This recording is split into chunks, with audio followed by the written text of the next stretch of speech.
Okay, hey gang, here we are at the Nickel Manor. I'm John Lamb. We're going to start trying to do these videos twice a week on Sundays and Wednesdays, sometimes with a guest, sometimes just me as a talking head. Let's see what we got on tap for today. Well, one of the main things we're going to talk about is upcoming events here at the Nickel Manor. Now, we've got pretty much the whole year planned out. One event a month, not counting people who come and rent the place for their own purposes. Of course, you know that Kathy Lamb teaches yoga here, and her art studio is also here, which we move out of the way for our events. So far this year, we've had our New Year's Eve radio show, and we've had our comedy night. Next up is March 21st. We're going to be having PART Radio, Tascosa Slim, the oldest deputy west of the Mississippi. Now that's at 7 o'clock on Saturday the 21st. That's the day of the Dogwood Trails Festival here with the parade and all kind of other events going on. It's a nice place for you to come and watch us live. You can watch us live here on this channel or on the John Lamb Facebook page, or if you want to, you can do on Twitch, which is PART_501. Of course, you can listen to it after that anytime you want from 7 to 8 o'clock, March the 21st. Or you can come here and watch us live. BYOE, bring your own everything. Let's see, next up, April. On April 18th, we're going to be having open mic jazz and blues night from 7 o'clock till everybody gets tired and goes home. That's going to be a nice little gig. We're going to have mics and amps and a drum kit set up, and everybody that wants to come and play can come and play, whatever your style is. But we're focusing on jazz and blues, but we're not going to kick anybody out because you started playing something else. Now, this will be adults-only evening. Not that we're planning on doing anything inappropriate, but just in case, we want everybody to feel free to sing the lyrics they're going to sing and be as they're going to be. Now, that'll go until we close that night. Let's see. In May, we're going to be having 3 performances of the 39 Steps by the Nickel Theater, the Black Box Theater. It'll be we'll have auditions for that in April, and I'll make sure and have a good announcement about that. Come June, we're going to be doing on June 13th, we'll be doing vintage radio comedy from the 30s and 40s. Again, that will be PART, in case you forgot, that's Palestine Area Radio Theater. They'll be doing that, and there'll be a lot more details about that as we get closer to it.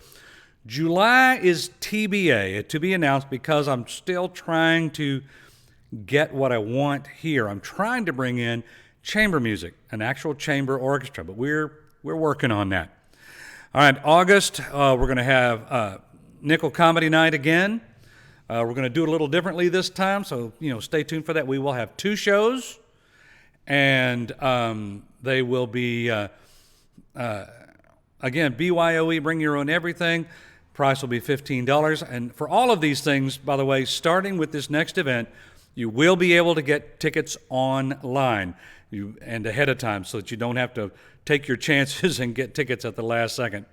Okay, let's see. September, we're going to have another open mic, but this time spoken word event. Now, that will be if you want to do a comedy set, if you want to do your poetry jam, you want to do whatever it is, it'll be a spoken word open mic night. And we'll have more rules and regulations, although not very many, once we get closer to that. Take a look here. That was September. October 31st, once again, for Halloween, we'll be doing our sci-fi horror radio show. This time, it's The First Men in the Moon, H.G. Wells. This, for those of you Star Trek fans, this is a script written by John Delancey, and originally performed with a whole lot of Star Trek and Star Trek Next Generation alumni. So we'll be having a good time with that.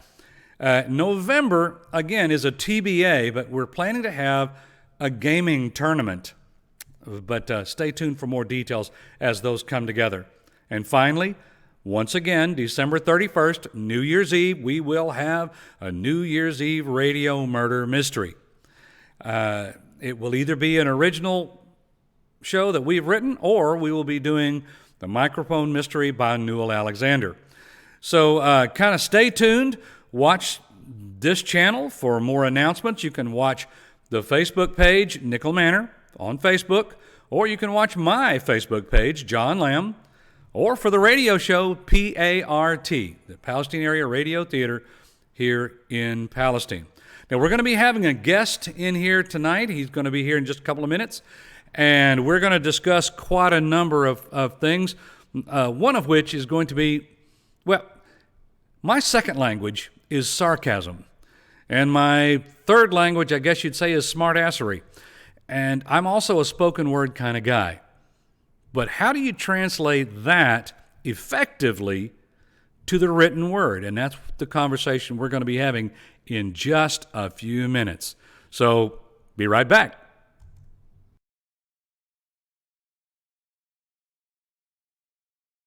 Okay, as promised, we have the guest from JC Media. Jeff Chavez. Yeah, he is in here guesting. We had an interesting issue early this week. Wasn't, horrible issue, just an interesting thing that happens all the time to a lot of people. He and I are both real verbal guys. Yeah. He does media for a television channel who shall remain nameless, but also for a living. For a living. For a living. He does it for a living. That's why we're not mentioning it. He also has his own podcast, which is you really should follow. Let him know how to find it. Just on my Facebook is my main that, and I started putting it on Instagram TV. Okay. So when there you go. next show come here in a couple of weeks, or whenever my next guest is ready, he's a race car driver. So when he's ready, we'll have it maybe in March or so. But yeah, just my Facebook, JC Media, or my even own personal page. Oh, is that the flat track racer you were talking about? Yeah. Oh, okay. Yeah, cool. he's out working. He's in the oil field. His name's Sticker Burr Miller, a classmate of mine, and he's out in the oil field. So when he gets back, we're going to talk about the flat track racing and all that kind of cool stuff. Anyway, but since we're both verbal guys, I've done theater forever and a day and all kinds of media. We're used to using our tone of voice, our inflection, facial expressions, all of this sort of thing to communicate, that we're either joking, it's sarcasm, it's smartassery, whatever like that, rather than just plain old being a jerk. I mean, accents, whatever. Yeah. Accents and all that. Or sometimes you're just lying, because think of most jokes are humorous lies. Right. It's who was it that said that art was using lies to tell the truth? Oh yeah, I haven't heard politics was using the truth to tell lies. I agree with that. It's an interesting thing. But earlier this week, and this happens to a lot of people, there was a post that we were both responding to, and he responded with sarcasm, and I responded to his sarcasm with sarcasm, and the original poster did not get that it was sarcasm. And then on my post, he didn't get that my response to him was sarcasm. So how do you translate verbal sarcasm into print? And that's the question that I have here. I don't want to beat it to death, but go ahead. As I said, some of the stuff that I do is leave little hints, using words that aren't commonly used, like "you mustn't do this," or even air quotes are on there, or smile or emojis. People go to emojis, but mostly what I do is kind of hints, like you left me a hint, like, "Hey, this is not real." But you've got to process all that and not just like glance at it. You've got to you mustn't use such vernacular. Okay, you wouldn't talk like that in real life. So that hopefully your mind would pick up out of Jeff's voice. I'm reading Jeff's. He wouldn't say it like this. So, but when I just glanced yours, like, I didn't catch your hints at all. Well, it's like I would use the word vernacular in my everyday language. So you have to know the source, who's saying it, right? What is their normal verbiage? So if you're just scrolling through Facebook or Instagram or Twitter or whatever, or just a regular, news feed of some sort, is it sarcasm? Is it meant to be humorous? Is it just being a jerk? Which I do some of that too. Let's face it, we all do sometimes. Well, maybe not you, but I sometimes am just a jerk, you know. And these days where misinterpretation can go viral Right. and ruin a career pretty easily. Yeah, you're right. Especially when you're in somewhat the public eye. You're right. Yeah. It's still fun though. I take it all as fun with the quotes, with the just implied sarcasm. In the early days of the internet, we had boards, Oh yeah, message chat board. message boards. So I would go on there as different characters, and in my best way, give them a description of what I look like and stuff, and then go on as that character. And some people got it, and some didn't. And the ones that did get it gave me high praise. You know. Yeah. Well, we were mentioning before, might as well, he's a public domain guy, is Stephen Colbert. You know, when he was doing the Colbert Report on Comedy Central, he was doing it as a conservative character, right? But the hint that it might be sarcasm was it was on Comedy Central. Right. You know, and he was at the time considered way over the top. Now his character was Pretty tame. He considered pretty tame. Yeah. But he is now way over the top the other direction. You know, I assume, maybe not, but I assume his true political leanings, and he uses humor and sarcasm, mostly just humor. It's not, well, anyway, he uses humor to couch his comments in. Yeah. But if somebody's just tuning in and they don't know, you know, if he was on Fox and Friends saying the same thing, you would not take it to be humor. Yeah, because of the format it's put on. Because of the format that it's put on. We have to account for all that. Yeah. I mean, we've studied this. There's mediums that are taken one way or another. Television is not as serious as cinema, and so on. So you have to look at the medium it's coming from. Everything these days, like you said, the network, Comedy Central, as opposed to a legitimate channel. But these days, and it's getting worse, lines are getting crossed, you know? Yeah. You mentioned The Onion, and a lot of people, Yeah.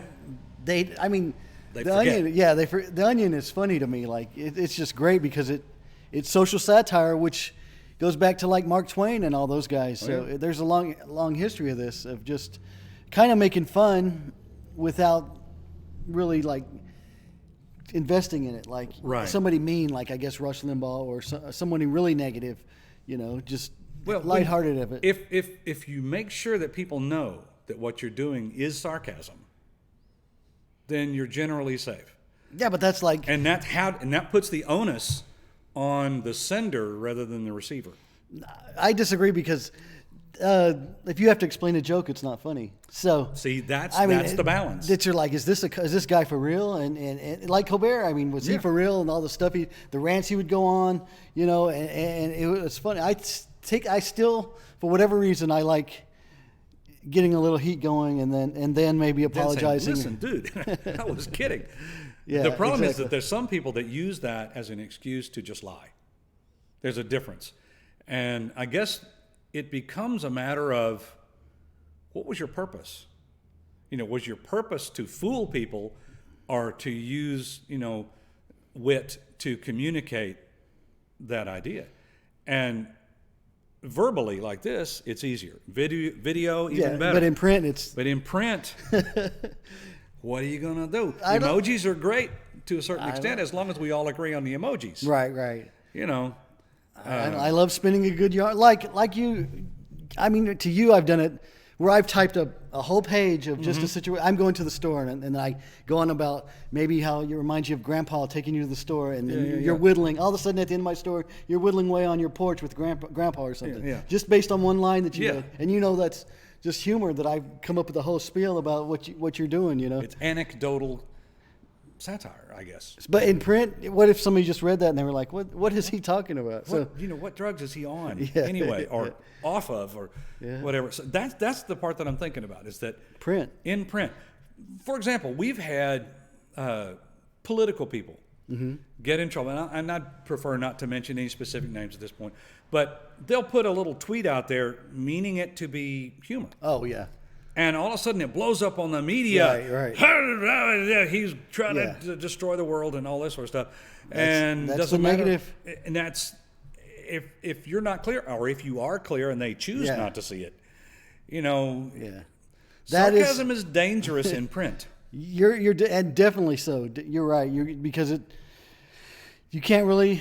I mean, political cartoons, you can tell they're over exaggerated features and all that. So yeah, print, you could get yourself in some bad trouble just on a little tweet, and you think you're joking, but there goes your reputation and your job and all that, especially these days. Now, reaching into the Wayback Machine for some satire that got way out of control. Jonathan Swift, he's the author who wrote Gulliver's Travels and all that stuff. And he once wrote a piece that was about how to solve the famine conditions in Ireland. And he said cannibalism, that's the way to go. And that you eat your children, and then your population control, and also everybody gets fed.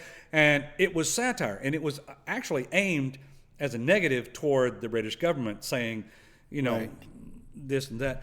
But people lost their minds. Back then. This was, 200 years ago. Yeah. So, and you mentioned Mark Twain. I mean, Mark Twain is the master. Every word master, dripping with satire. Yeah. It's been around a long time. Back to Aeschylus and all of those guys. Oh, there you go. You're going way back then. Got to the way back machine. Yeah. But humor has been around as long as there's been, language. Yeah. And in all of its forms. It just depends. It depends on how people take it. Yep. And if you get caught on the bad end of it, you've got a lot of explaining to do. And if you pull it off, though, you're a genius. If you pull it off. But the problem is, and you and I both know people that have done this, people mean what they say. And then they realize they've offended people. They say, "Well, I was just joking." Oh, yeah, But they weren't joking when they said it. Right. It happens. Sometimes that person is me. Yeah. I'll mea culpa this. There's times when I'm the jerk doing that. But I guess, that's part of what emojis came around for. To sum up the whole thing. LOL. Put it at the beginning, put it at the end, and you're LL. safe. Of course, now we have the pictures. Back in the old days, we had the little ASCII emoticons. Colon parentheses, and you would type semicolon parentheses, and all of that sort of stuff. What was it? Parentheses underscore caret underscore close parentheses was a butt. That's how you made a butt, so that people could look and go, "Oh, he's just being a butthole." Yeah. Okay. So, but just know this: if online I call you a dick, I'm joking, because that to me is a humorous insult that has morphed over the years. To call someone a dick in the past meant that they were simple. Dick and Jane. Oh yeah. Yeah, it meant that they were simple. When stupid. did it turn into a jerk or whatever? Well, it's always been a jerk.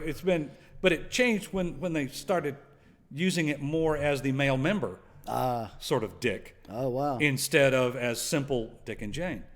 They're words that change meanings over time. You got to be careful when you read or write or do that. Yeah. Like hoe. Yeah. H-O. Yeah. That used to be Santa Claus. Yeah. Or chopping cotton. Yeah. Done both. Been Santa Claus and chopped cotton. Anyway, I think that we've kind of done that, and we should follow this up with some writings as well, so that we can, insult each other safely with sarcasm. There you go. What's you were talking about the flat track guy that you have coming up? What else do you have planned for JC Media? Well, small goals right now, just that, and really just waiting for the weather to change and some more athletic stuff. Yeah. Once we get out and you can go to the track and stuff like that, and get towards more football season and stuff like that. And I guess in some new gear, and I might be doing some stuff with my brother who's writing he wrote some gospel books for children, so we're going to do some projects there. Cool. So I'll have to go down to Katy and help him out. So just smaller steps right now, not monetizing it yet, just doing it for my own practice and my own, what do they call it? Not exposure, but branding. Branding yourself. Yeah.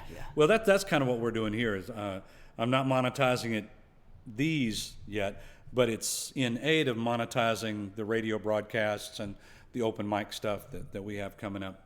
So Have you went over what you guys have coming up there? Oh yeah, I did that in a. I'm going to edit it in. You see, Oh, yeah. it's a modern technology there, buddy. Yeah. Yeah. I figured you didn't want to hang around for all of that. I'll watch definitely watch the product. Yeah. Right. So I appreciate you coming over and My pleasure. and, sharing time with me. We got to speak wise on some good subjects there. Pontificate. Now Wednesday, I'm going to take one of the cast members from PART who are going to be doing the live radio show in March, and they will be interviewed here on this channel About the first in project? character, Oh, yeah. and Oh, then yeah, yeah. as themselves, Right. So we can get kind of a preview of what's going on with the radio show. Tascosa Slim, the oldest deputy west of the Mississippi. That ought to be really good. Oh yeah, Newell Alexander is a really talented writer. He and his wife both, and that's who penned this script. Well, I know you're going to go over it, but when is it? So I'll just know. Oh, it's March 21st. Oh, so coming up in like three weeks? in 4 weeks. 4 weeks. That's going to be 4 weeks. awesome. And if I may, just real quick, going to be broadcast on live and all that? Yes, we will be streaming it live, and then it will be recorded to be watched whenever you want. It'll be on this channel, on my personal Facebook page, John Lamb, and as I said earlier in the broadcast, on Restream, for those of you who are gamers, at capital PART_501. And I may be adding another platform after that, maybe Periscope or something like that. And this is a change that you should know.